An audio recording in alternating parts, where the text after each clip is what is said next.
Welcome to tea Kadai biscuit channel.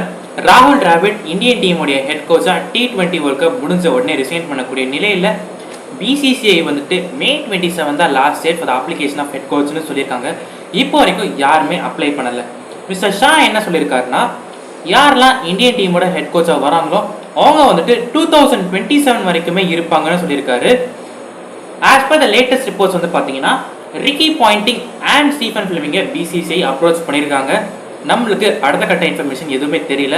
இதை வந்து நம்ம அப்படியே ஹேங் பண்ணி வைக்கிறோம். இப்போ எனக்குன்னு ஒரு டீம் நான் ஃபார்ம் பண்ணி வச்சுருக்கேன். லைக் பேட்டிங் கோச் இவங்க தான், பவுலிங் கோச் இப்படி தான், இவங்க தான் அப்படின்னு நான் அதை ஃபஸ்ட் சொல்லிடுறேன். ஹெட் கோச் வந்து பார்த்தீங்கன்னா Yuvraj Singh, batting coach Sachin Tendulkar, bowling coach Ashish Nehra, fielding coach Suresh Raina, mentor Gautam Gambhir and counsellor MS Dhoni. Mentor okay, அது என்னப்பா கவுன்சிலர் அப்படின்னு நீங்கள் கேட்டிங்கன்னா, இப்போ கம்பீர் வந்துட்டு இந்தியன் டீம் வந்து யார் நல்லா பெர்ஃபார்ம் பண்ணுறாங்களோ அவங்கள வந்துட்டு கைட் பண்ணிட்டோம். இந்தியன் டீமில் யார் சரியாக நல்லா பெர்ஃபார்ம் பண்ணலையோ அவங்க வந்துட்டு MS தோனி கைட் பண்ணால் சூப்பராக இருக்கும் தான் நான் இப்படி வச்சுருக்கேன். உங்களுக்கு வந்துட்டு யார் ஹெட் கோச்சாக வரணுன்றதை கமெண்ட்ஸில் சொல்லுங்கள். மறக்காமல் நம்மளுடைய சேனலை சப்ஸ்கிரைப் பண்ணி வச்சுக்கோங்க. நிறைய வீடியோஸ் போட போகிறோம், கிரிக்கெட் பற்றியும் IPL பற்றியும்.